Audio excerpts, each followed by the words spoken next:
Voilà, je suis très heureux de vous présenter Siam, danseuse berbère, danseuse kabyle, qui va nous partager l'histoire de son peuple kabyle et une histoire en particulier qui va nous accompagner, qui va nous envelopper dans cette émerge matinale au début et à la fin de l'événement, avec aussi de la place pour la danse.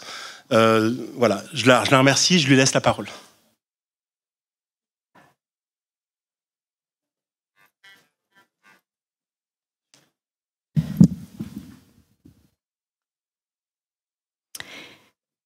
Comme on dirait par chez moi, Ez-Zulf Lawen. Bonjour à vous, mon cœur vous salue. Aujourd'hui, plus particulièrement en cette veille de printemps, et avec le thème aujourd'hui de cette économie régénérative, j'avais envie de vous proposer une petite interprétation d'un mythe de la mythologie amazigh berbère. C'est le mythe du dieu Anzar. Alors, on raconte que par des temps anciens en Afrique du Nord, dans la période pré-islamique, régnait Anzar en maître des cieux et des eaux sacrées.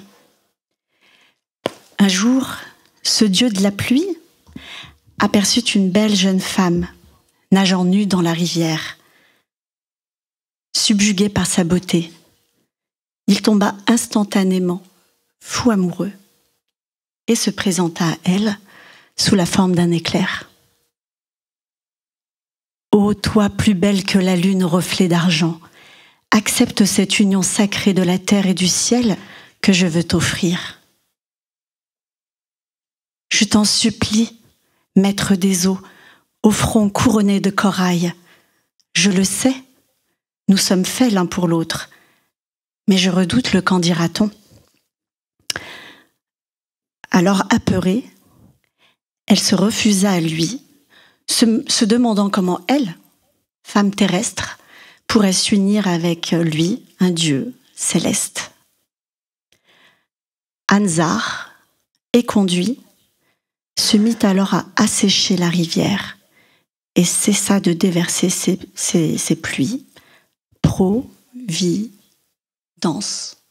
ciel, sur la terre, rendant les sols arides et sans vie.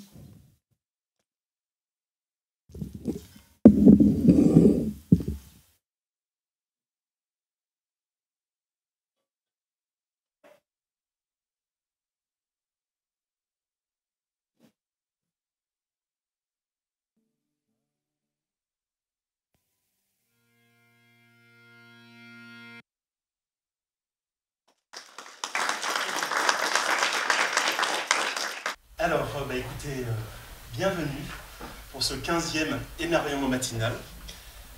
Donc un grand merci à Saïma de nous avoir permis effectivement d'avoir ce temps d'ancrage que je propose toujours dans chaque émerveillement. Donc aujourd'hui, je l'ai délégué à Saïma. Elle nous aidera aussi à remonter en énergie avant de partir au travail pour un grand nombre d'entre nous. Voilà. Et alors... Pour moi, c'était important de l'inviter parce que tout l'enjeu... Alors, on va peut-être couper le son. Tout l'enjeu pour moi d'un événement comme ça, c'est effectivement de raconter des histoires, de nouvelles histoires, mais aussi d'aller chercher des histoires dans le passé qui peuvent être intéressants par rapport au sujet qu'on va traiter aujourd'hui, qui est Terre et économie régénérative. Alors, je ne sais pas d'où vient le son, mais...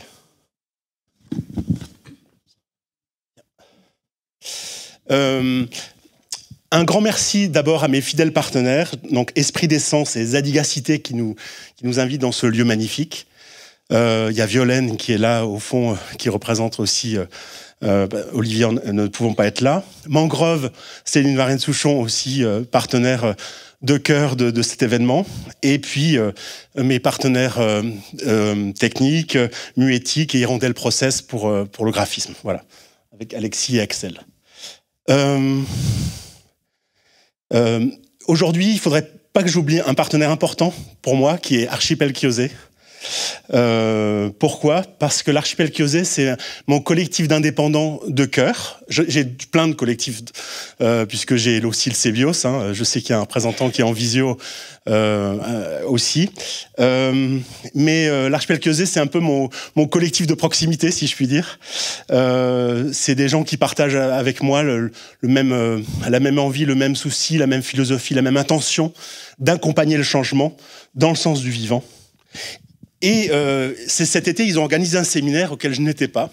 Et j'ai lu avec bonheur le manifeste qu'ils ont écrit. Je vais vous lire juste une phrase pour vous comprendre le rapport avec le Schmilblick.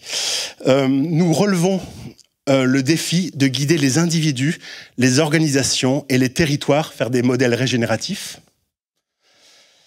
Et encore cette phrase, ensemble, nous avons envie de participer humblement à un changement civilisationnel de relation au vivant, à nos écosystèmes et à l'autre.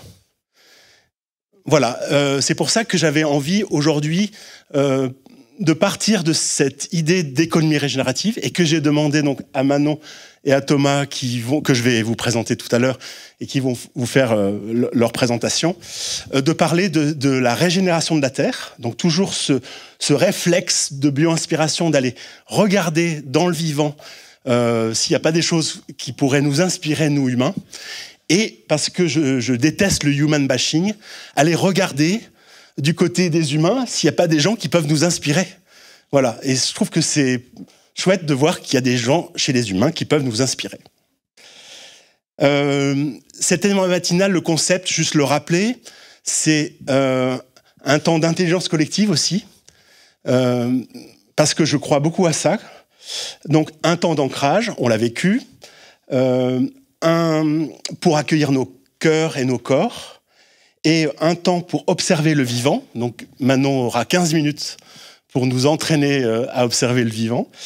Un temps pour être à l'écoute de ce qui se passe en entreprise. Donc Thomas Doé aura 15 minutes pour le faire. Et ensuite, 20 minutes de temps d'échange pour faire le lien entre les deux. Petite innovation, parce que j'apprends de chaque événement. Je demanderai à l'un et à l'autre de réagir à la fin des deux interventions sur ce qui les a touchés dans la présentation de l'autre.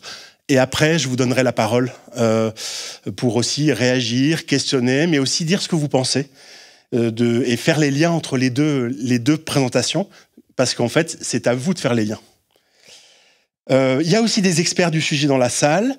Mon ami Fabrice, François-Xavier Pasquier, qui est au premier rang, qui aussi travaille ces sujets depuis plusieurs années et qui pourront nous éclairer aussi si besoin. Alors, il faut quand même que je dise que j'ai montré que j'ai un peu travaillé le sujet quand même. C'est quoi l'économie régénérative? La question, je la reposerai, c'est comment les entreprises peuvent être régénératives en faisant attention aux humains, à leurs clients et à la planète, en laissant la place belle pour les suivants. Donc c'est vrai qu'il y a la question de finalement les déchets qu'on laisse et qu'il serait bien qu'on ne laisse plus.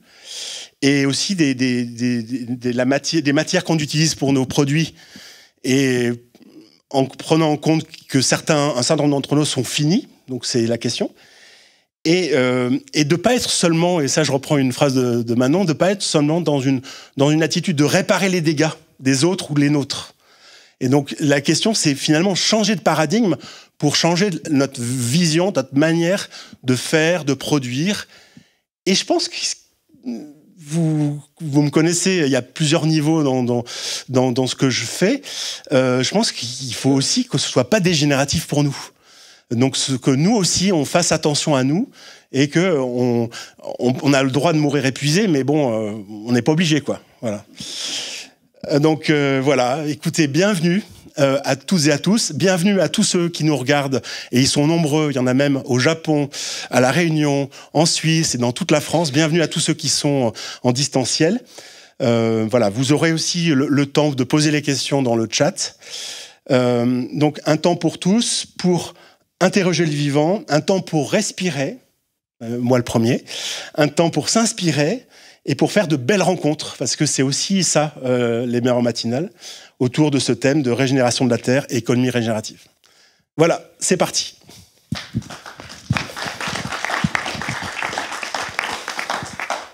asseyez-vous. Hop. La zapette.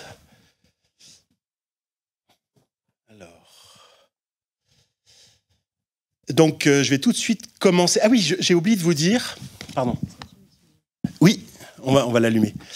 Merci beaucoup.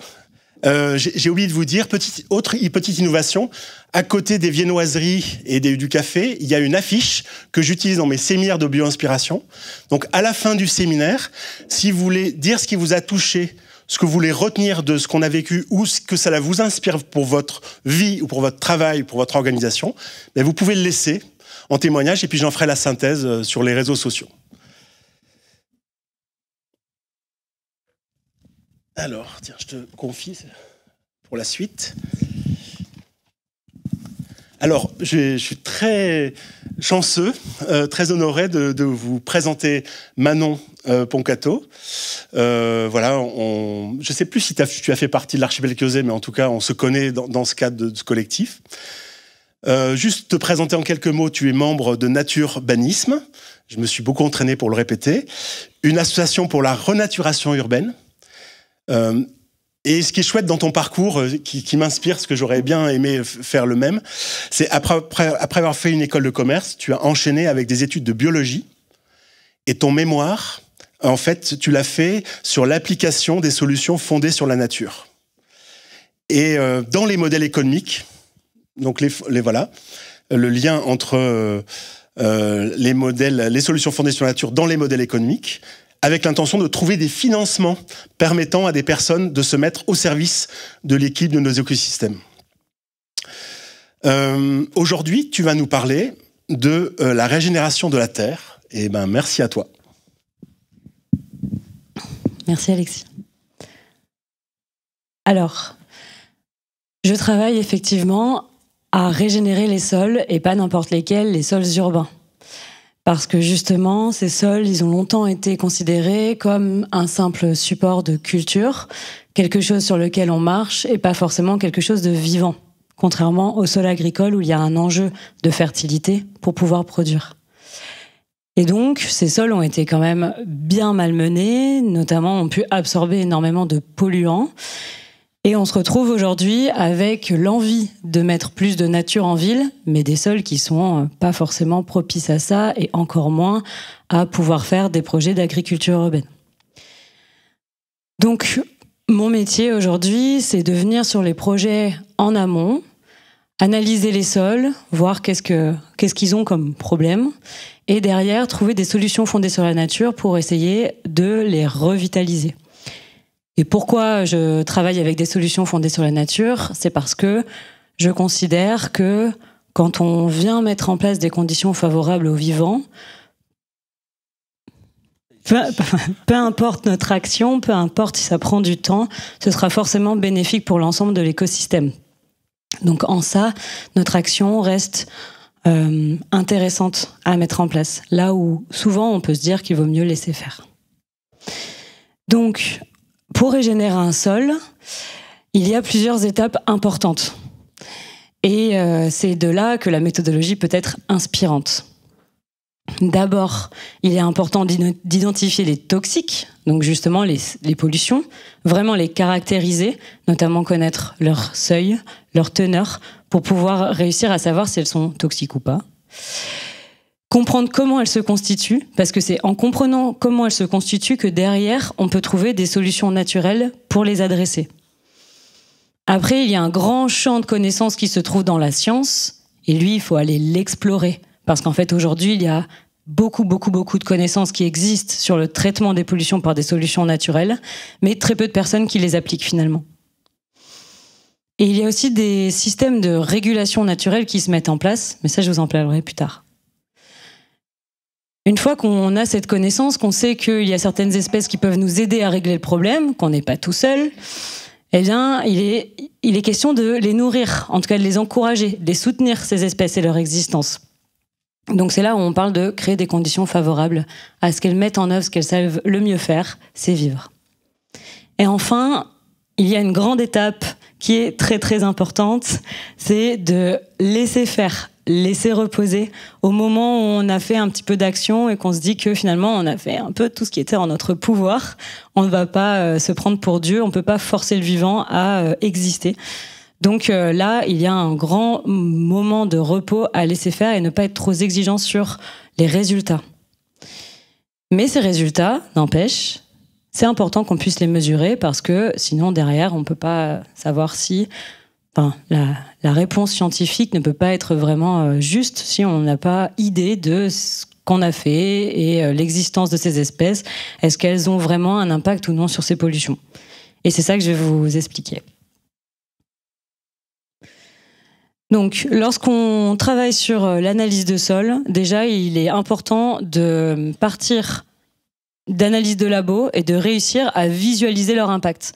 Et c'est pour ça qu'il y a énormément de structures qui ont travaillé sur des seuils de toxicité et qu'après, ces seuils, on doit les voir apparaître par rapport à chaque toxique pour pouvoir se dire, est-ce que ce toxique présent a un impact sur notre santé ou non? Et c'est pour ça, par exemple, quand vous voyez tout ce qui est en rouge, bah là, on peut voir, par exemple, qu'on est sur un sol très pollué. Parce qu'en fait, il y a des molécules toxiques qui sont dans le sol, parfois, mais c'est pas leur présence le problème, c'est leur concentration, leur over-présence le problème. Parce que, en fait, finalement, tous ces éléments-là, ils sont quand même naturels. La plupart, ils existent, ils n'ont pas forcément été créés par l'homme. Donc c'est pour ça qu'on doit être vigilant sur leur présence. Et en haut, à droite, là-bas, vous pouvez voir que chaque espèce a ses affinités, on va dire, avec certaines molécules. Donc par exemple, en partant d'une molécule simple qui peut être toxique, eh bien, on peut les dégrader. Donc, c'est le schéma du bas. Et donc là, on va plutôt travailler avec des bactéries ou des champignons qui vont être capables de dégrader, par exemple, des molécules dites organiques, comme les hydrocarbures, qui sont des polluants. Et par contre, on a certaines molécules qui sont inorganiques, donc ça veut dire qu'on ne peut pas les dégrader. Et là, on va plutôt travailler avec des essences de plantes, donc par exemple des arbres, qui vont être capables de prendre cette molécule et d'aller la complexer avec plein d'autres molécules pour la rendre stable, un peu la fossiliser et donc la rendre moins nocive. Donc c'est comme ça en fait qu'il est important de bien comprendre comment est la structure moléculaire, on va dire, du problème pour pouvoir l'adresser avec les bonnes solutions. Alors après, ça c'est un peu technique, mais c'est justement, allons-y, je suis là pour ça. Je voulais vous montrer des systèmes de régulation naturelle qui existent dans le vivant. Donc, par exemple, on peut parler de phytoremédiation à gauche. Il y a différents types de phytoremédiation, mais pour vous dire, en fait, les plantes sont capables de faire énormément de mécanismes, que ce soit dans le sol, dans l'air, avec l'eau, avec des bactéries, qui permettent en fait d'adresser les polluants. Donc, on parle par exemple de phytodégradation, quand une plante va s'associer à une bactérie qui va dégrader des hydrocarbures. On va parler de phytoextraction lorsque c'est une plante qui va adresser cette fois une molécule inorganique et qui va l'absorber parce qu'on n'est pas capable de la dégrader. Et elle va l'accumuler au niveau de ses parties aériennes. Et après, nous, si on a envie que ces polluants ne soient plus sur le sol, il faut extraire cette plante du terrain. Mais voilà, elles font beaucoup de mécanismes comme ça qui sont très intéressants, assez complexes à mettre en place. Mais finalement, nous, on a parfois plus d'aisance à travailler avec une plante qu'à travailler avec une bactérie. Parce qu'on la sème, on sait à peu près la cultiver. Donc ça peut être intéressant de réfléchir à quelles sont les associations entre les plantes et les bactéries, les plantes et les champignons, pour finalement adresser une population que nous, on a du mal à toucher. Ensuite, il y a aussi le phénomène de dégradation. Donc là, c'est ce que je vous disais, c'est qu'en fait, les micro-organismes, pour pouvoir dégrader, donc les champignons ou les bactéries, ces fameuses molécules organiques, ils ont besoin de conditions favorables à ce que ça se fasse. Et par exemple, ces bactéries, on va les retrouver principalement dans les premiers centimètres du sol, parce que c'est elles, par exemple dans la forêt, qui viennent dégrader les feuilles qui tombent pour en faire de l'humus. Donc ça veut dire que ces bactéries et ces champignons, ils ont besoin d'air, ils ont besoin d'eau. Et donc si on a un sol qui est trop tassé, par exemple, on ne va pas avoir la présence de ces bactéries qui sont capables de faire de la dégradation. Donc ces conditions-là, elles sont très très importantes à mettre en place. Et enfin, dans les régulations naturelles, on a bien sûr les chaînes alimentaires et les échanges de molécules entre les différentes espèces. Donc par exemple, on va avoir des champignons qui vont être capables d'aller capter beaucoup plus loin certains nutriments pour pouvoir les ramener à des plantes en association. On va avoir aussi des espèces qui vont être capables de manger d'autres espèces pour pouvoir finalement traiter des pollutions que les espèces absorbent de plus en plus. Donc on appelle ça la bioaccumulation. Et en fait, toutes ces choses-là permettent de réfléchir en termes d'échanges dans le sol, et aussi de finalement parfois certaines espèces qu'on cherche à avoir ont des limites, et donc comment elles peuvent avec d'autres espèces dépasser leurs limites. Alors après, nous quand on veut agir là-dessus, il est question non pas de mettre au monde une bactérie, mais de faire en sorte qu'elle veuille bien venir sur notre terrain. Et donc pour ça, par exemple, on peut faire de la biostimulation. Donc sachant que les bactéries adorent l'azote, on peut leur apporter de la matière organique qui vient par exemple de fumier. Et sachant que les champignons adorent la lignine, on peut apporter des copeaux de bois ou voilà, du bois qui a été fragmenté pour pouvoir leur apporter quelque chose à manger. On peut aussi, bien sûr, travailler sur le fait que le terrain soit autosuffisant dans sa propre production de matière. On ne va pas rapporter tout le temps de la matière. Donc, l'idée, c'est de laisser des espaces, soit en libre évolution, soit on va planter volontairement des plantes qui font beaucoup de biomasse, donc qui sont très épaisses, pour que derrière, elles puissent retourner au sol et auto-nourrir le sol. Donc ça, c'est comment on nourrit. Mais après, derrière, il y a aussi comment on protège. Parce qu'en fait, l'action humaine, elle peut nourrir, mais elle peut aussi être délétère, par exemple avec le piétinement ou le fait d'arracher certaines plantes d'intérêt, etc. Et donc pour ça, il est important de définir les zones qu'on cherche à régénérer, les protéger. Donc là, par exemple, ça peut être avec des ganivelles, et informer de la démarche. Donc là, par exemple, c'est tout simplement avec un panneau signalétique pour que les personnes se disent pas « Ah, bah, j'ai juste un interdit là, donc j'y vais quand même », mais se disent « Ok, je comprends la démarche, je vais laisser ces plantes tranquilles ». Et voilà. Bon, il y avait aussi le temps de pause que j'ai pas indiqué, mais prenons-le.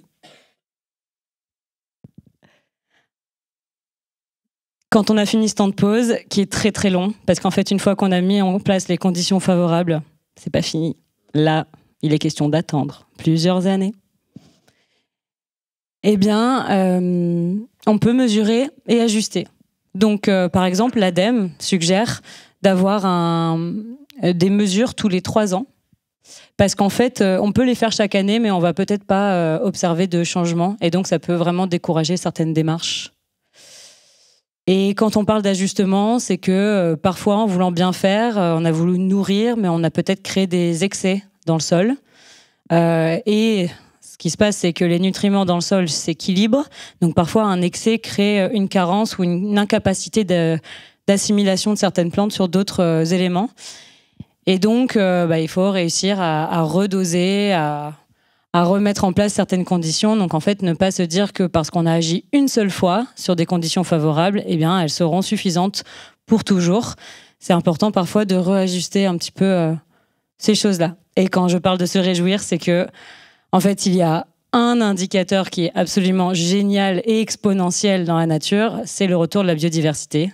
Et en fait, on sait que lorsqu'il y a de la biodiversité, tous les systèmes de régulation naturelle vont plutôt bien se mettre en place. On a beaucoup moins de chances de réussir à dépolluer un sol lorsqu'on a une espèce invasive, même si elle a des très bonnes raisons d'être là, que de régénérer un sol lorsqu'on a déjà beaucoup de biodiversité qui a réussi à revenir un petit peu sur le terrain, parce que malgré les pollutions, il y avait des conditions quand même un peu plus favorables à leur présence.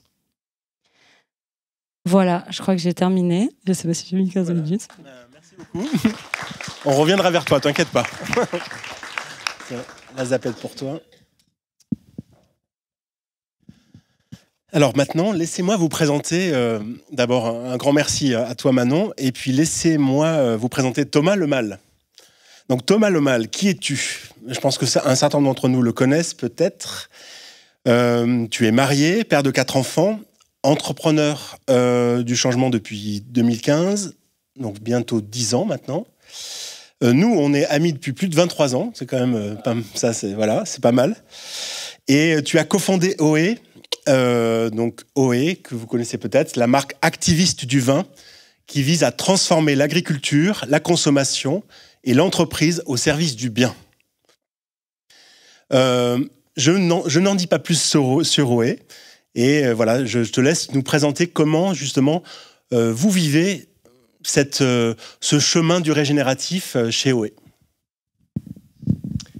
Merci Alexis, et ravi d'être avec vous ce matin. Je crois qu'il fallait que je réagisse au talk de... Tu peux réagir tout de suite si tu veux. Ah oui, mais sinon je réagis après, mais... Non, mais tu peux réagir tout de suite. Bah, peut-être deux choses sur le talk de Manon que j'adore, c'est quand même la curiosité que tu nous appelles à avoir pour découvrir les différentes essences, les fonctionnements, ce qui marche pas. Enfin, il y a ce truc un peu itératif que je trouve absolument passionnant à vivre.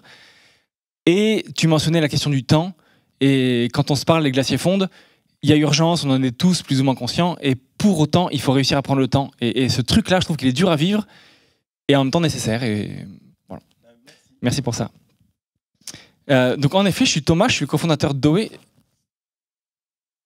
C'est moi. Boum. Boum. Donc on est une entreprise lyonnaise, on est 21, on a créé OE il y a bientôt 10 ans, avec François-Xavier. On est une entreprise à mission, on est certifié B Corp depuis 2017 et moi je crois qu'au travers de l'entreprise, de l'entrepreneuriat, on peut faire le bien. Ce que disait Alexis, c'est vraiment notre mission qui est dans nos statuts de transformer la consommation, l'agriculture et l'entreprise au service du bien, et donc c'est ce qu'on essaie de vivre au quotidien et c'est un grand défi. Oui, c'est une rencontre avec François-Xavier. Moi, j'ai travaillé 6 ans chez L'Oréal, j'ai fait une formation avec Ticket for Change et HEC pour être entrepreneur du changement. Et donc, je voulais me lancer là-dessus. Et François-Xavier, lui, a porté toute la brique vin. Le vin, c'est 3% de l'agriculture, c'est 20% des pesticides. Le raisin, c'est le fruit le plus pesticidé. On ne le nettoie pas avant d'en faire des bouteilles. La vigne, c'est une énorme monoculture, c'est magnifique. Pour autant, un oiseau ne peut même pas se poser, parce qu'il n'y a même pas un piquet pour se poser. Donc ça pose plein de questions. Il y a des bouteilles de vin lourdes qu'on envoie partout autour de la Terre, qui ne sont pas forcément recyclées. Enfin, voilà, il y a plein de sujets. Mais c'est aussi une rencontre OE que j'ai faite il y a peut-être une vingtaine d'années avec une femme qui était en fin de vie et qui me dit, on avait un bel échange, qui me dit je regrette pas le mal que j'ai fait, parce que grosso modo, j'ai pas fait grand-chose de mal, mais je regrette le bien que j'ai pas fait. Et ça m'a vraiment marqué, cette phrase-là. Je me suis dit... qu'est-ce que ça veut dire pour moi en perso, mais aussi en tant qu'entreprise, c'est déjà cool de chercher à faire moins mal, moins de déchets, moins de plastique, moins de burn-out, etc. Mais est-ce qu'on peut chercher à faire le bien? Est-ce que c'est le rôle de l'entreprise? Est-ce qu'on a cette capacité-là? Est-ce que ça ne peut pas se tester? Et donc, c'est ce qu'on essaye de faire. On essaye de faire avec OE, donc j'ai mis alliance avec le vivant. Et à chaque fois, on essaie de le faire à la fois sur le côté écologique, biodiversité, et aussi sur le côté humain. On essaie toujours parfois même de se forcer sur le côté humain, là où pour nous c'est plus évident le côté écologique, parce qu'on est dans les vignes, on est avec nos agriculteurs, etc. Et donc depuis bientôt 10 ans maintenant, on ne vend que des vins bio, et on essaie d'accompagner nos vignerons pour aller au-delà du bio, planter des haies, analyser les sols, les mettre en lien, voilà, essayer de cofinancer tout ça, remettre des habitats pour la biodiversité, et sans jamais donner de leçons, mais toujours en essayant toujours d'apprendre et de partager, et de voilà, comprendre ces fonctionnements. On essaye, alors c'est plus pour le côté moins mal, et en même temps c'est très inspiré de la nature, de tout penser de manière circulaire. Là, vous voyez sur la photo, on a un casier avec des bouteilles. Les bouteilles sont consignables, réemployables, donc on peut les réutiliser. Elles sont lavées, on va les ramasser. Je ne vous ai pas dit, mais l'an dernier, on a fait 400 000 bouteilles. La majorité part en CHR, café, hôtel, restaurant. Et 95% de nos volumes en restauration sont dans une logique circulaire. Et là, on est en train de rentrer chez France Boisson, donc on va faire la consigne au national. On est la première offre en réemploi au national chez France Boisson. Et donc, c'est franchement game changer. Les gains en termes d'écologie, c'est 79% de CO2 en moins, 76% d'énergie en moins, 51% d'eau en moins. Donc vraiment, il y a des vrais bénéfices à juste circulariser. Et ça, c'est juste s'inspirer de la nature qui circularise tant et tant de choses, quoi. Ce truc-là de circularité, on l'a aussi, on le rend possible. C'est pas seulement nous, mais c'est aussi parce que on travaille en coopération avec plein d'autres boîtes, plein d'autres acteurs. C'est de l'économie locale, c'est les personnes qui lavent, c'est vraiment des assos parfois qui sont sur les territoires, etc. Et ça, c'est peut-être une posture qu'on essaie d'avoir, qui, je pense, est assez spécifique dans l'économie régénérative, de s'entraider, de commencer sans forcément savoir, mais en se disant, bah, on sent qu'on va aller dans le bon sens, et donc on va le faire ensemble, on va voir quelles seront les contraintes, et on va rendre possible quelque chose, même si aujourd'hui, on ne sait pas précisément comment on va le faire. Et donc, ça veut dire ne pas tout planifier. Parfois, dans l'entreprise classique, on a cette habitude-là de tout planifier, on a un business plan, tout est verrouillé, et on le fait. Là, on sent qu'on va vers la bonne direction, et du coup, on le fait. Donc, c'est peut-être moins tangible, quoi, mais on fait confiance aussi peut-être plus à l'intuition. On essaie de prendre soin, et donc je vous ai dit, on essaie de prendre soin de la biodiversité, d'essayer de cofinancer des choses, etc. Mais je pense qu'on essaie aussi de prendre soin de l'humain. J'ai mis cette photo-là parce que c'est un moment dans l'équipe qui m'a vraiment touché. Tous les ans, on part faire une randonnée d'équipe 2 jours dans la montagne, dans les Bauges ou dans les Alpes. Et l'an dernier, donc il y a vraiment 1 an, quoi, on partait avec toute l'équipe, donc une 20aine de personnes. C'était notre première nuit. Cette fois-ci, on dormait tous sous la tente. Et on a dans l'équipe Fabrice qui a un handicap. Et donc, il a, je sais pas, 43 ans, quelque chose comme ça. C'était la première nuit sous la tente de sa vie et premier feu de camp de sa vie. Et il était face au feu de camp, émerveillé de ce feu d'une énorme simplicité. Et je voyais l'équipe autour de lui émerveillée de le voir s'émerveiller. Et il y avait une sorte de circularité d'émotion. Enfin, c'était à la fois complètement gratuit, complètement simple, et en même temps, mais d'une si grande valeur, quoi. Et ça, je trouve ça ouf de pouvoir s'en émerveiller, de vivre ça. Vraiment, Fabrice, il a tellement progressé depuis qu'il est chez nous. Et je dis pas ça pour nous envoyer des fleurs, mais vraiment pour voir à quel point on peut aussi prendre soin de l'humain par l'entreprise. Souvent, on voit l'entreprise comme un rouleau compresseur ou un presse-citron, et une fois qu'on a pressé le gars, qu'il est parti en burn-out, on passe au suivant et on enchaîne. Et ben, en fait, il y a aussi d'autres schémas possibles. Et juste de s'en rendre compte, je trouve ça franchement plein de potentiel pour nos entreprises, quoi. Prendre soin, j'ai mis aussi ce deuxième visuel aussi parce que notre idée, c'est de réunir les personnes. Le vin, c'est vraiment ce truc-là, au-delà de vendre des bouteilles. Autour de la bouteille, il se passe des rencontres, des rires, des pleurs, des célébrations. Et c'est ce truc-là qu'on vend peut-être au-delà de la bouteille. Et donc, on essaie aussi de créer les rencontres, et on va le faire de plus en plus autour de ce qu'on fait pour aussi témoigner ou partager ce qu'on essaie de vivre au travers d'OE. Penser autrement, c'est le Think Different de Steve Jobs.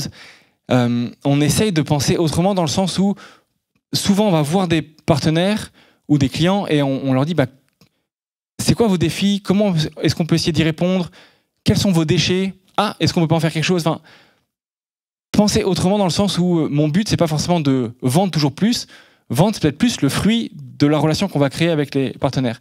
Cet exemple-là, la photo qu'on voit, on travaille avec Accor Hotel. Accor, ils ont des déchets organiques qu'ils confient aux alchimistes. Les alchimistes, ils en font du compost. On a reçu dans notre domaine 70 tonnes de compost là, à Noël. Compost donc dans les vignes dont on fait le vin qu'on sert chez Accor Hotel. Et après, on commence à raconter tout ça. Et ça, je trouve ça vraiment le fruit de se penser autrement, penser en écosystème et de se dire votre déchet ou votre défaut, nous, c'est une richesse pour nous et on peut en faire quelque chose d'encore plus riche tous ensemble, quoi. Et ça, c'est un exemple, mais toute l'idée pour nous, c'est de passer ça à l'échelle. Alors, c'est très régional, c'est très plein de petites boucles, mais ça a franchement du sens, quoi. Et ça nous permet de créer de la valeur nouvelle. Et c'est ça que je trouve vraiment passionnant, et peut-être plus même en termes de business dans l'économie régénérative, c'est que on crée de la nouvelle valeur, y compris financière, quoi. Là, par exemple, l'exemple d'Accor, en faisant ces boucles-là avec les alchimistes, on leur offre des leviers de communication qu'ils n'ont jamais eu auparavant, qui sont très tangibles, très vrais. On fait la même avec le groupe Bertrand, c'est un peu différent, mais le groupe Bertrand, il flèche chez nous pendant 3 ans 100% de leur budget biodiversité pour des actions. Donc le groupe Bertrand, c'est le premier groupe de restauration en France, qu'ont les grandes brasseries parisiennes, par exemple. Donc pendant 3 ans, ils flèchent leur budget biodiversité chez nous pour des actions précises dans les vignes, dont on fait le vin, qu'on sert chez eux. Et pareil, on raconte tout ça. Et sur les cartes, ils peuvent indiquer pourquoi ils servent OE. Donc nous, on vend plus parce qu'on est plus mis en avant. Eux, ça raconte leur histoire et leurs engagements. Nos vins deviennent le reflet de leurs engagements et pas juste des bonnes bouteilles de vin bio. Et donc on a réussi, juste en travaillant en coopération, à créer de la valeur nouvelle qui est vraiment tangible. On peut vendre nous plus cher, eux fidélisent leurs clients. Enfin, l'histoire elle est riche. Et on sait, ou en tout cas ils savent que sur ces enjeux de biodiversité, d'engagement, ils veulent y aller, mais ils savent pas forcément comment le communiquer. Et nous, on devient un bon levier de communication pour eux. Donc vraiment, on leur offre un vrai service, quoi. Et ce point-là de création de valeur nouvelle, je trouve qu'il est hyper intéressant parce qu'on pourrait voir l'économie régénérative comme juste on va faire le bien, on va faire du handicap, etc. Et donc c'est un peu des contraintes, c'est un peu des budgets. Alors qu'en vrai, il y a vraiment de la croissance, la bonne croissance à aller chercher, il y a de la joie à aller chercher, il y a du flux à aller chercher. Enfin, vraiment, il y a quelque chose de bon, y compris pour l'entreprise, y compris pour le PNL, quoi. Coopérer, je l'ai un peu mentionné ici ou là, il y a une posture qu'on essaie d'avoir chez OE et je vois qu'elle porte des fruits dans notre sujet de régénération. C'est vraiment autour de la gratuité. C'est typiquement ce qu'on vit ce matin, c'est prendre le temps, échanger, apprendre des uns des autres, inviter d'autres gens à venir chez nous, nous-mêmes aller chez d'autres pour voir qu'est-ce qu'ils font de bien ou de moins bien, etc. Il y a vraiment ce truc de partage. Nous, par exemple, on est plutôt bon sur ces histoires de zéro déchet, de circularité. On a fait un livre blanc avec toutes nos bonnes pratiques, tous nos fournisseurs, et on a donné accès à ça à toute la filière vin. L'idée, c'est qu'ils nous copient. Alors, c'est un peu, on se tire une balle dans le pied parce que c'est un de nos avantages concurrentiels. Pour autant, nous, ça nous pousse à aller encore un cran plus loin. Et en vrai, on a créé tout ça pour qu'on nous copie et pour qu'on transforme l'ensemble, quoi. Mais c'est vrai que quand quelqu'un d'autre se met à la consigne, moi ça me chatouille toujours, je me dis oulala, qu'est-ce que moi je vais devenir, quoi, qu'est-ce que nous on va devenir. Mais pour autant, c'est une vraie bonne chose et je pense qu'il faut parfois se forcer à coopérer et vraiment quitter ce mindset de si tu gagnes, je perds. Mais si on se bataille vraiment pour des causes qui nous dépassent, eh bien si tu gagnes, je gagne aussi. Enfin, on va gagner ensemble en fait. Et comment je peux t'aider à gagner ? Et moi aussi je vais gagner d'un autre biais et ce truc-là a vraiment énormément de valeur. Mais il n'est pas si simple, parce qu'on n'est pas éduqué à ça, c'est pas notre mindset premier. Et peut-être un dernier point, mais qui rejoint aussi ta conclusion, Manon, c'est autour de l'émerveillement. On crée de la valeur nouvelle, il y a quelque chose de très simple. Quand je vous donnais l'exemple de Fabrice et de ce feu, mais c'est vraiment des choses ultra simple. Là, par exemple, hier, j'ai Julie de l'équipe qui gère tout l'entrepôt, tout ce qui part de l'entrepôt, qui vient me chercher un peu en courant. Elle me dit Thomas, viens voir. Et là, je vois un gars avec son gros vélo cargo qui charge les essences d'OE, qui sont des sodas botaniques qu'on a fait dans son vélo. Tout est en casier, il n'y a plus de carton, plus de scotch, plus de film plastique. Le gars part à vélo, ça part à l'Intercontinental de Lyon. C'est que des plantes bio qui régénèrent les sols. Enfin, le truc est clean sur toute la ligne. Et je dis vraiment pas ça pour dire qu'on est parfait, loin de là, mais juste que de voir ça, c'est tellement génial, quoi. Et l'équipe s'en émerveille. Il y a de la joie quand on voit Fabrice qui est d'une si grande simplicité et grande vulnérabilité aussi. Ça met de la joie dans l'équipe. Et ce truc-là, il a énormément de valeur aussi pour les équipes. Tellement souvent, je vois des grands groupes qui disent mais on n'arrive pas à recruter, on n'arrive pas à fidéliser nos talents, etc. Et juste de bien faire ou faire le bien génère ce truc pour lequel ils mettent des budgets colossaux, quoi. Et donc, il faut peut-être juste réaffecter les budgets aux bonnes choses et bizarrement, les talents vont rester et s'émerveiller et s'épanouir aussi, quoi. Donc, il y a quelque chose aussi de très joyeux, simple, qui est beau à aller chercher et qui est bon à aller chercher, y compris bon pour le PNL. Merci à tous.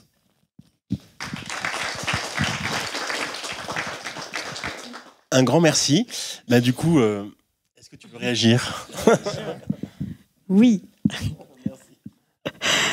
Je trouve que dans cette démarche, ce qui est très intéressant, c'est que au-delà de faire de l'économie circulaire, vous avez une envie, on a l'impression que vous avez une envie de faire du territoire. Et en fait, je trouve que justement réfléchir en archipel ou réfléchir en écosystème plus que en grandes idées pour la transition écologique, ça a souvent beaucoup plus de sens. Donc bravo pour ça. Eh bien, merci à tous les deux, vraiment. Maintenant, c'est votre temps. Donc, les personnes qui sont à distance, vous pouvez poser des questions dans le chat ou des réactions dans le chat que je prendrai le temps de lire et de poser à nos deux intervenants et puis aussi des gens aussi dans la salle pourront y répondre. Mais du coup, voilà, dans la salle, est-ce qu'il y a quelqu'un qui commence à prendre la parole? En tout cas, c'est votre moment. Voilà, si vous voulez réagir, dire un mot, c'est parti.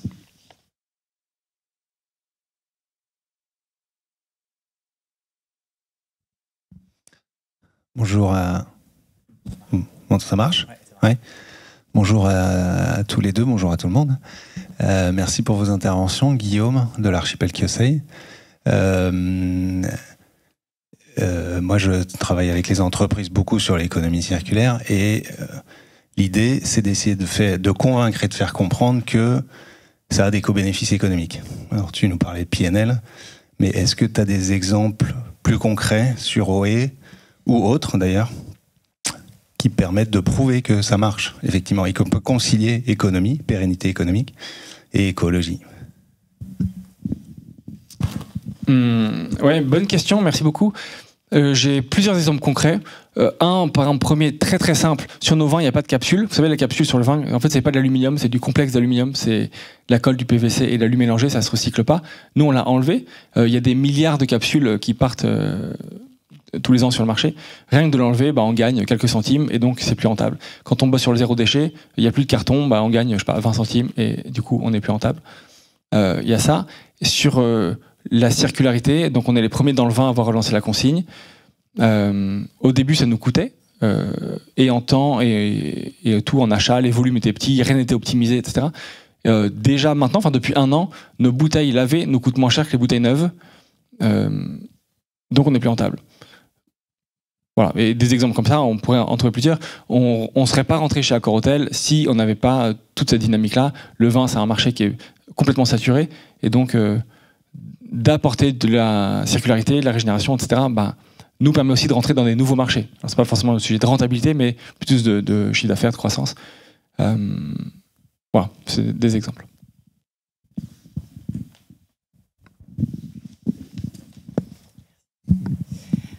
Moi, je voulais, donc je suis Céline de Mangrove. Du coup, je voulais partager quelque chose quand je suis intervenue avec Christophe Fargier à une conférence avec des acteurs du médico-social. Et en fait, dans la salle, il y avait France Addiction. Et du coup, Christophe parlait de tout ce qui fait de l'engagement absolument génial, d'économie circulaire et tout. Donc, il parle du prendre soin. Et je pense que là, on est tous comme des acteurs assez engagés. Donc, on y va. On est sincèrement, autour de ces mots-là. Et la dame de France Addiction est un peu attaquée en disant « Mais comment pouvez-vous parler de prendre soin ?» Et Christophe a réagi en disant vous êtes là aussi pour nous dire parfois jusqu'où on doit aller. Et dans les mots, parfois, parce qu'on est engagé, on va loin. Et donc, du coup, j'ai trouvé ça d'une humilité extraordinaire, sa réaction. Et c'est vrai que du coup, est-ce que c'est des choses qu'on vous renvoie? Est-ce que c'est comment vous réagissez à ça? Cette notion de convivialité, mais voilà, le produit en lui-même, il est vertueux, dans sa façon de faire et tout. Mais du coup, voilà, c'est une question de comment vous répondez à ces questions-là sur le produit en tant que tel. Oui, merci. J'ai un très bon ami aussi qui bosse à fond sur la régénération et qui me dit mon frère a un vrai problème d'alcoolisme et du coup j'ai du mal avec ton business, quoi. Et franchement, il a grave raison. En fait, on s'est posé double question. C'était ça depuis 2-3 ans. Vraiment ce sujet-là, comment être dans tous les moments de joie avec ou sans alcool. Et est-ce que vraiment, si on pousse notre business model à fond, et parfois on fait cet exercice-là, qu'est-ce qui se passe si vraiment on pousse mon truc à fond? Est-ce que vraiment je veux que tout le temps on boive de l'alcool, du vin, plus de vin, encore plus de vin? Donc il y avait vraiment ces questions-là. Et puis l'autre, c'est comment, de ce qu'on peut créer, on peut être encore plus régénératif, pousser le vivant, etc. Et du coup, on a lancé, là en janvier, on a eu le prix d'innovation du CIRA pour les essences d'OE. Et donc, je ne viens pas faire la pub du produit, mais dans nos domaines et ceux de nos vignerons, on plante des plantes pour régénérer les sols et la biodiversité. De ces plantes, de ces essences, on fait les essences d'OE qui sont des sodas botaniques, bio, pétillants, sans alcool. Voilà. Et donc ça, c'est notre réponse à ça pour justement pas uniquement pousser le vin. Et là, mon exemple à l'Intercontinental, c'était justement 500 bouteilles d'essence d'OE qui partaient chez eux. Et mon but, ce serait qu'on vende quasi plus d'essence d'OE que finalement de vin. Et c'est aussi, pour le business, c'est aussi d'ouvrir les services. Là, ce que je vous mentionnais avec le groupe Bertrand ou Accor-Hôtel, on commence à vendre des services. Et donc c'est aussi de ne pas être dépendant de plus d'alcool pour que l'entreprise puisse être pérenne. mais d'avoir d'autres facettes aussi dans ce qu'on propose. Mais c'est une question nécessaire, effectivement. Merci. Alors, avant de repasser la question, je voudrais juste prendre quelques réactions du chat. Donc, une réaction d'Olivier Schaeffer donc du CBIOS, dont je fais partie, qui est le Centre français du biomimétisme. Donc, grand merci Marnon pour ta chouette intervention sur la régénération des sols. Ça me parle beaucoup. Quelques références utiles sur les sols. Pour la bonne connaissance des sols, la référence, le livre très complet de Marc-André Sellos, L'origine du monde, Actes Sud. Pour les diagnostics des sols, évidemment le laboratoire LAMS, créé par Claude et Lydia Bourguignon. Et ensuite, et pour la remédiation, avec des solutions bio-inspirées de dépollution des sols à grande échelle, notamment au site industriel, la société créée par Gilles Burban, IFEN, je ne sais pas si tu connais, et plein d'autres choses. Ça bouge sur le SFN et les SIN, solutions inspirées de la nature. Voilà, je ne sais pas si tu veux réagir à ça, ou voilà, pas forcément. Et ensuite, j'ai une autre question pour Oé, c'est une question de Serge Manque-Joubert, que je salue. Est-ce qu'Oé envisage une représentation du vivant, autre espèce, écosystème, génération future, la Terre, au CA? Et si oui, comment? Voilà, c'est un peu... Bonne question. On n'a pas mis la nature au CA. On est en train de repenser un peu tout le schéma capitalistique pour les années qui viennent. Et entre autres, là-dessus, on s'inspire de modèles de Patagonia et FX Pasquier nous aide aussi pas mal là-dessus. L'idée étant de tendre vers ce qu'on appelle le steward ownership en utilisant les bénéfices de l'entreprise pour racheter petit à petit tout l'actionnariat, y compris les fondateurs. Et donc nous, comme les limites planétaires, on capte nos gains. C'est ce vers quoi on veut tendre. Je ne sais pas si on va réussir à ça. Et je mentionne le capital parce que le board et le capital c'est souvent lié, et donc l'idée c'est que notre capital reflète vraiment ce qu'on veut porter et ancre ce qu'on veut porter. Donc oui en partie et non, mais enfin c'est pas encore fait, mais en tout cas on est vraiment dans ce mouvement là, effectivement. Voilà, d'autres questions dans la salle? Virginie. Ah.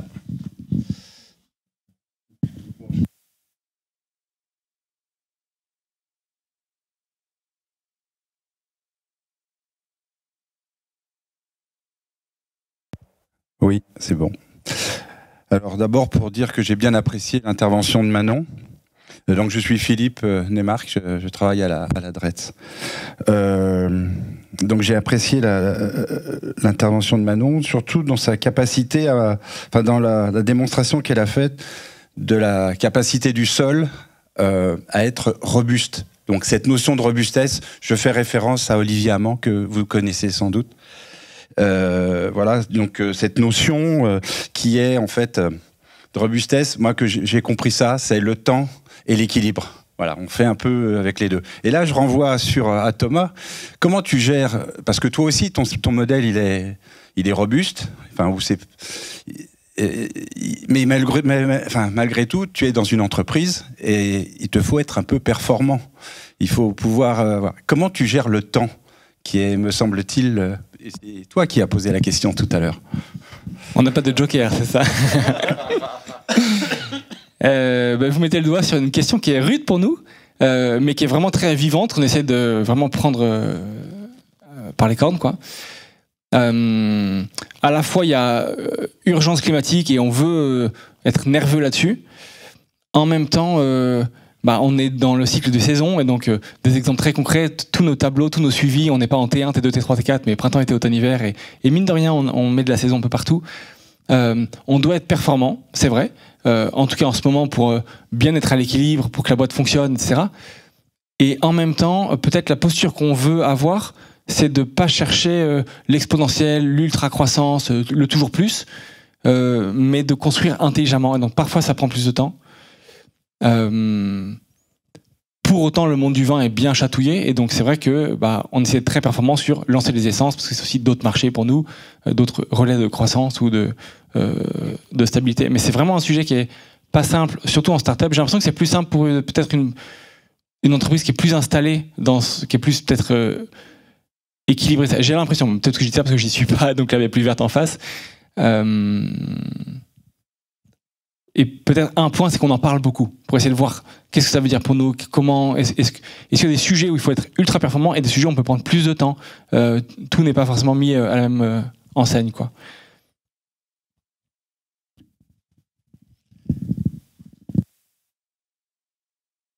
Virginie. Oui, moi j'ai une question pour Manon. Je voulais savoir si tu avais un exemple à nous donner sur Lyon ou peut-être dans une autre ville où justement tu as pu mettre en place avec des équipes ces 4 étapes que tu nous as présentées pour le rendre encore plus concret. Merci. Oui. Alors, il y a un exemple, c'est dans une résidence sociale de Lyon Métropole Habitat à Vaux-en-Velin. Et en fait, typiquement, c'est une résidence qui a été livrée. Et lors de sa livraison, ils ont enlevé la terre du fond du bâtiment pour aller l'étaler à côté et faire un espace à peu près de 1000 m². Et ils avaient pour idée de faire un verger en fait sur cet espace-là. Sauf que ce qu'ils n'avaient pas forcément anticipé, c'est que cette terre de fond était polluée. Mais pas des pollutions extrêmes, juste au-dessus des seuils, mais n'empêche que la terre était pas non plus à jeter, c'était pas des déchets dangereux, quoi. Mais par contre, pour faire de l'agriculture, ça c'était pas compatible. Et donc, depuis 3 ans maintenant, je travaillais déjà sur ce projet-là quand j'étais chez Biomed. J'ai continué ensuite en donnant des cours à l'Université Lyon 2 avec des étudiants. En fait, on participe à la régénération de ce sol et on a testé plusieurs techniques pour justement nourrir plusieurs types plusieurs taxons d'espèces, donc à la base des plantes, puis après ça a été des bactéries, des champignons. Et justement, là, on a fait une première mesure après ces 3 ans. Et cette mesure, elle a juste montré qu'on avait recréé les conditions favorables à. Mais on n'a pas encore des résultats sur la diminution des pollutions. Donc voilà, c'est pour ça que je dis que ça prend vraiment beaucoup de temps, parce que on pourrait dire que ça fait déjà 3 ans qu'on travaille dessus, pourquoi ça avance pas? Et en fait, non, c'est pas comme ça que ça fonctionne. Mais par contre, ce qui est intéressant aussi, c'est que comme ils avaient quand même cette envie de mettre en place une dynamique de aller au jardin, créer un collectif d'habitants, habitantes qui peuvent déjà commencer à se réunir là-bas et jardiner, en fait, ils ont mis en place un petit espace de jardinage hors sol. Donc, ils ont recouvert une placette, ils ont fait des cheminements PMR, ils ont mis des bacs surélevés pour pouvoir avoir quand même, avec un petit cabanon, etc., pour pouvoir quand même commencer à faire venir les gens au jardin. Et on a justement délimité tout le reste de la zone pour pouvoir faire cette régénération. Et on a même commencé à mettre des arbustes, des arbres et même des arbres fruitiers, parce qu'en fait, on se dit que le temps que ces arbres commencent à faire les premiers fruits, en fait, le fait de régénérer va pouvoir en fait, on va peut-être arriver sur une courbe qui est favorable. Et il y a une autre chose aussi qui est possible, c'est que lorsqu'on met des plantes pérennes, donc justement pas des annuelles qu'on change chaque année, mais des arbres ou des vivaces, en fait, on peut avoir une récolte qui va être répétable d'une année sur l'autre. Donc si à la première récolte, on fait des analyses de denrées et qu'on arrive à voir qu'en fait, finalement, elles n'ont pas absorbé tant de polluants que ça, et bien derrière, on peut se dire, en fait, on peut quand même consommer les fruits ou les légumes qui ont poussé là, quoi. Enfin, plutôt les herbes et les fruits. Voilà. Donc voilà un exemple très concret de ce qu'on peut faire et qui permet de réunir tous les objectifs. Alors, il y a plein de questions. Alors, écoutez, je crois que c'est toi d'abord. Merci. C'est une question pour Roé, mais je viens d'une famille de grands amateurs de vin. Et il y a un truc que je remarque, il y a beaucoup de buveurs d'étiquettes. Donc on veut un Meursault, on veut un château, un machin. Comment est-ce que vous faites pour créer la désirabilité d'un projet, d'une marque qui est totalement inconnue, en tout cas qui n'est pas connue des grands buveurs, si je peux me permettre, hein. Peut-être que vous l'êtes, mais en tout cas j'en ai pas connaissance. Et comment est-ce que, voilà, parce que vous êtes rentré dans des grands hôtels et vous êtes référencé partout. Comment est-ce que vous créez l'envie pour un buveur entre un nom qu'il connaît et un nom qu'il connaît pas, quoi? Vraiment une question marketing, mais pour le coup, on s'adresse peut-être pas aux mêmes personnes. On n'est typiquement pas trop chez les cavistes qui sont un peu niches, qui veulent justement tel petit vigneron, etc., ou tel grand vigneron d'ailleurs. On s'adresse plutôt au vrai grand public qui aime les marques, qui a des Veja, qui aime Patagonia, enfin un peu ce truc grand public engagé, quoi, à qui on parle bien et à qui le monde du vin parle peu, en vrai, parce qu'il est un petit peu dans sa bulle, quoi.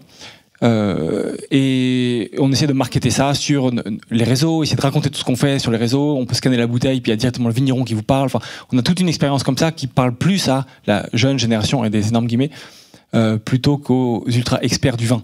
Alors, les grands du vin nous connaissent parce qu'on est quand même depuis longtemps dans le monde du vin, mais effectivement, voilà, c'est un peu notre cible est différente, quoi.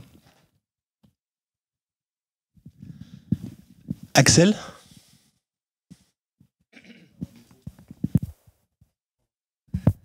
Grand merci pour vos présentations. Moi, c'est 3 commentaires. Je suis désolé, c'est pas des questions, mais je voulais réagir. Tout d'abord, vous dire que là, c'est plutôt pour OE, à l'heure où les financements publics sont vraiment revus à la baisse sur la préservation de la biodive. C'est vraiment rassurant, et je le dis aussi à l'assistance, d'avoir des chefs d'entreprise, d'avoir des entrepreneuses, des entrepreneurs qui s'engagent. Et c'est de plus en plus. Et aujourd'hui, alors, on est très très loin de compenser la baisse des financements publics, mais c'est chouette. Et donc, il faut absolument pas que vous lâchiez. Ça, c'était le premier point. Le deuxième, c'est une petite remarque, mais je pensais notamment à Manon. Avant de régénérer, il faut quand même toujours qu'on se dise que éviter et réduire, c'est bien. Et parce que régénérer, le terme dit bien ce que ça veut dire. On n'arrivera jamais à ce que c'était auparavant, même si on y met toute notre énergie et tout l'investissement possible, on retrouvera jamais l'écosystème naturel. Donc rappelez-vous toujours que toute empreinte, elle est là, quoi, et elle est là pour toujours. Et puis pour finir, peut-être troisième commentaire, nous on travaille, moi je suis le directeur du conservatoire d'espaces naturels, et c'est vrai qu'on s'occupe plutôt des hotspots de la biodiversité, de gros terrains de jeu avec des écosystèmes de dingue, des habitats magnifiques. Mais c'est vrai, la biodiversité, elle est là aussi. Elle est en ville, elle est y compris sur des terrains qui ont été artificialisés, pollués, imperméabilisés. Et là aussi, il faut agir à bloc pour désartificialiser, désimperméabiliser. Et bien sûr qu'on n'arrivera pas sur un espace naturel sensible en 10 ans, 15 ans, 20 ans. Mais quand bien même, on aura un retour de la biodive. Et donc, ouais, ce que vous faites, c'est hyper essentiel aussi. Et il faut qu'on le fasse savoir aussi aux acteurs publics. Chaque mètre carré gagné, c'est un mètre carré qui est gagné, quoi. Voilà. Mais en tout cas, grand merci à vous deux pour votre engagement. Alors, c'est 9h. On va devoir... Est-ce que, FX, tu voudrais dire un petit mot, ou Fabrice, ou non? Après, d'accord. Ok. Je t'en prie. Écoutez... Voilà, j'aime être ponctuel, et surtout qu'il y a Saïma qui va revenir danser et nous finir son histoire. Donc, soyons ponctuels. Un grand merci à nos 2 intervenants. Un grand merci à vous tous d'avoir été présents, et à ceux qui sont loin. Je vous donne rendez-vous pour le prochain Émerveillement matinal début juillet. Donc, ce n'est ni la date ni le sujet confirmé, mais ce que j'ai dans mon cœur, c'est de vous proposer un sujet que je voulais pas proposer tout de suite parce que l'ambiance n'y était pas, mais je voulais vous proposer d'explorer le monde des conflits et comment les conflits sont gérés dans la nature, comment les oiseaux font pour gérer les conflits, les mammifères entre eux, etc. Et comment ils arrivent à la paix, en fait. Et finalement, de l'autre côté, comment gérer les conflits, comment développer une culture pour ne plus avoir peur des conflits. Voilà ce que j'aimerais aller explorer et vous proposer pour le prochain Émerveillement matinal.